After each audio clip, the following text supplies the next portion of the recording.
Hi friends, welcome to Blessy బంగారం.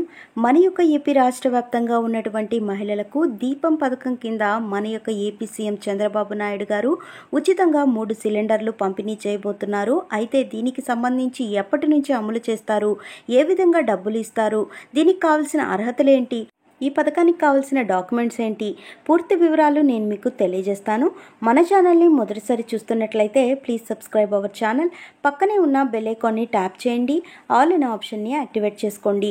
Please friends like చేయండి. Government నుంచి వచ్చే ప్రతి చిన్న అప్డేట్ ఎప్పటికప్పుడు నేను మీకు తెలియజేస్తూ ఉంటాను.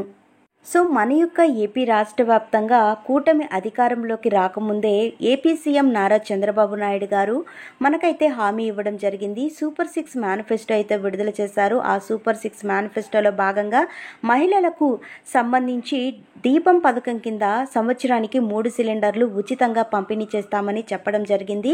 అయితే మహిళలకు మాత్రమే ఈ పథకం వర్తిస్తుందండి. అయితే మహిళలకు కాకుండా ఇంట్లో పురుషుల మీద, అంటే పురుషుల పేరు మీద కానీ గ్యాస్ సిలిండర్ ఉంటే ఈ సిలిండర్ అయితే ఇవ్వరు. ఎందుకంటే ఇది మహిళలకు సంబంధించి తీసుకొచ్చిన పథకం కాబట్టి మహిళలకు మాత్రమే అయితే ఇస్తారు. అలాగే మనం చూసుకున్నట్లయితే మన ఇంట్లో ఎంతమంది ఆడవారు ఉంటే అంతమందికి ఈ గ్యాస్ సిలిండర్లు ఇస్తారా అంటే అలా ఇవ్వరండి. ఎవరైతే ఇంట్లో రేషన్ కార్డు కలిగిన మహిళలు ఉంటారో వారందరికీ కలిపి ఒకటే అయితే ఇస్తారు. అంటే ఇంట్లో ఒక రేషన్ కార్డుకి ఒక సిలిండర్ మాత్రమే ఇస్తారండి. సో మనకు సంవత్సరం చూసుకున్నట్లయితే ఈ సంవత్సరానికి 3 సిలిండర్లు అయితే మనకు ఉచితంగా పంపిణీ చేయడం జరుగుతుంది. అలాగే మనం ముందు డబ్బులు పెట్టి ఏ విధంగా అయితే కొనుక్కుంటామో ఆ విధంగా ముందు డబ్బులు పెట్టి కొనుక్కునేయాలి. మీరు సంవత్సరంలో ఎన్ని సిలిండర్లు అయితే కొంటారో అన్ని సిలిండర్లకి 3 సిలిండర్లకు మాత్రం తిరిగి మన డబ్బులు మన ఖాతాల్లో అయితే పడిపోతాయి. సో మనకు చూసుకున్నట్లయితే దీనికి కావాల్సిన అర్హతలు ఏంటంటే దీపం పథకం అయితే ప్రతి ఒక్కరూ అర్హత కలిగి ఉండాలండి. దీపం పథకంలో ఉన్న ప్రతి మహిళకు కూడా ఈ పథకం అయితే వర్తిస్తుంది. అలాగే మనం చూసుకున్నట్లయితే ఈ పథకానికి సంబంధించిన డాక్యుమెంట్స్ అనేది కావాలి. So Aadhaar card, ration card కావాలండి. అలాగే మీ యొక్క బ్యాంక్ అకౌంట్ నెంబర్ కంపల్సరీ ఉండాలి. మీ బ్యాంక్ అకౌంట్ నెంబర్కి మొబైల్ నెంబర్ అనేది లింక్ చేసుకొని ఉండాలి. ముఖ్యంగా అయితే దీపం పథకానికి సంబంధించిన మహిళ అయి ఉండాలి. అలాగే మనం చూసుకున్నట్లయితే మనకు కంపల్సరీ మన యొక్క ఈకేవైసీ అనేది అప్డేట్ చేసుకొని ఉండాలండి. ఈ మధ్య కాలంలో ఈకేవైసీ అయితే చేయించుకున్నారు కదా, అయితే ప్రతి ఒక్కరు ఈకేవైసీ అనేది చేసుకొని ఉండాలి. అప్పుడే మనకు గ్యాస్ సిలిండర్ అనేది మనకు ఫ్రీగా వస్తుంది, 3 సిలిండర్లు అనేది.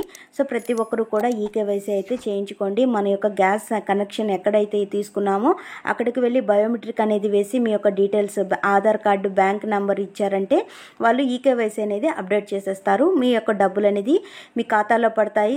సో ఈ పథకానికి సంబంధించిన విధి విధానాలన్నీ మనకు త్వరలోనే విడుదల చేస్తారు.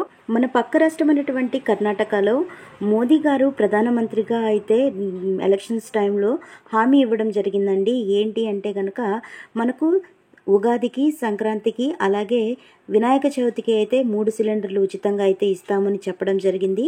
అయితే అక్కడ బీజేపీ ఓడిపోయింది కాంగ్రెస్ రావడం వల్ల, ఆ హామీ నెరవేర్చలేదు. ఇప్పుడు కూటమి అధికారంలోకి వచ్చింది కనుక ఒకవేళ అందుబాటులోకి వస్తే మనకు ఈ వినాయక చవితికే సిలిండర్లు అనేది ఉచితంగా పంపిణీ చేసే అవకాశం అయితే ఉంటుంది అని అధికార వర్గాలు వెల్లడిస్తున్నాయి. సో ఫ్రెండ్స్ చూసారు కదా, ఇదండి మనకు వచ్చినటువంటి లేటెస్ట్ అప్డేట్. మరిన్ని వివరాల కోసం, మరిన్ని అప్డేట్స్ కోసం మన బ్లెస్సీ బంగారం ఛానల్ని సబ్స్క్రైబ్ చేసుకోండి. Thank you for watching friends. Thank you.